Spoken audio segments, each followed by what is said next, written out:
Ulangan 15, tahun penghapusan hutang. Pada akhir 7 tahun engkau harus mengadakan penghapusan hutang. Inilah cara penghapusan itu. Setiap orang yang berpiutang harus menghapuskan apa yang dipinjamkannya kepada sesamanya. Janganlah ia menagih dari sesamanya atau saudaranya, karena telah dimaklumkan penghapusan hutang demi Tuhan. Dari seorang asing boleh kau tagih, tetapi piutangmu kepada saudaramu haruslah kau hapuskan. Maka tidak akan ada orang asing di antaramu, sebab sungguh Tuhan akan memberkati engkau di negeri yang diberikan Tuhan Allahmu kepadamu untuk menjadi milik pusaka. Asal saja engkau mendengarkan baik-baik suara Tuhan Allahmu dan melakukan dengan setia segenap perintah yang kusampaikan kepadamu pada hari ini. Apabila Tuhan Allahmu memberkati engkau seperti yang dijanjikannya kepadamu, maka engkau akan memberi pinjaman kepada banyak bangsa. Tetapi engkau sendiri tidak akan meminta pinjaman. Engkau akan menguasai banyak bangsa, tetapi mereka tidak akan menguasai engkau. Jika sekiranya ada di antaramu seorang miskin, salah seorang saudaramu di dalam salah satu tempatmu di negeri yang diberikan kepadamu oleh Tuhan Allahmu, maka janganlah engkau menegarkan hati ataupun menggenggam tangan terhadap saudaramu yang miskin itu.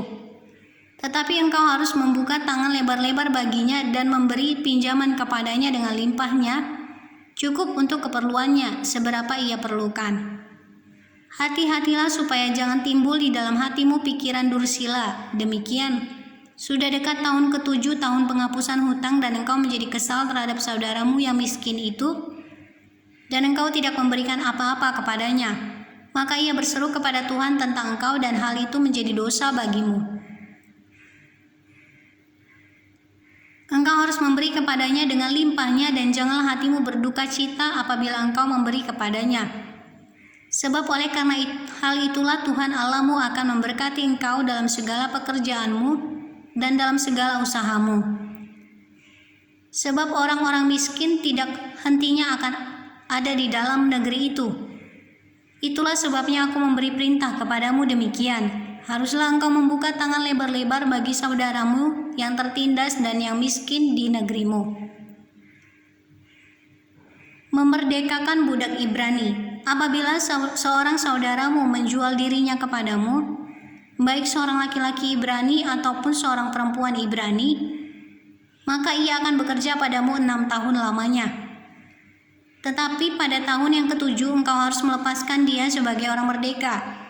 Dan apabila engkau melepaskan dia sebagai orang merdeka, maka janganlah engkau melepaskan dia dengan tangan hampa. Engkau harus dengan limpahnya memberi bekal kepadanya dari kambing dombamu, dari tempat pengirikanmu dan dari tempat pemerasanmu sesuai dengan berkat yang diberikan kepadamu oleh Tuhan Allahmu, haruslah kau berikan kepadanya.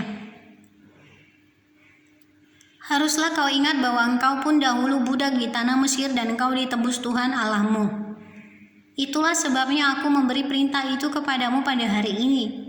Tetapi apabila dia berkata kepadamu, aku tidak mau keluar meninggalkan engkau, karena ia mengasihi engkau dan keluargamu, sebab baik keadaannya padamu, maka engkau harus mengambil sebuah penusuk dan menindik telinganya pada pintu, sehingga ia menjadi budakmu untuk selama-lamanya. Demikian juga kau perbuat kepada budakmu perempuan.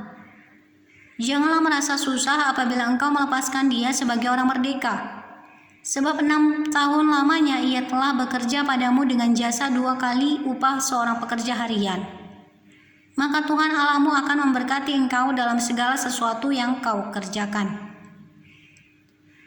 Anak sulung ternak. Segala anak sulung jantan yang lahir di antara lembu sapimu dan kambing dombamu, haruslah kau kuduskan bagi Tuhan Allahmu.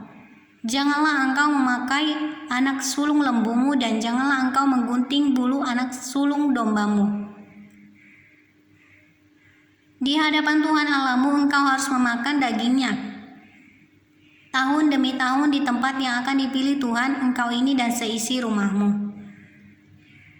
Tetapi apabila ada cacatnya, jika timpang atau buta, bahkan cacat apapun yang buruk, maka janganlah engkau menyembelinya bagi Tuhan Allahmu. Di dalam tempatmu boleh engkau baik orang najis maupun orang tahir memakan dagingnya. seperti daging kijang atau daging rusa. Hanya darahnya janganlah kau makan, haruslah kau curahkan ke tanah seperti air.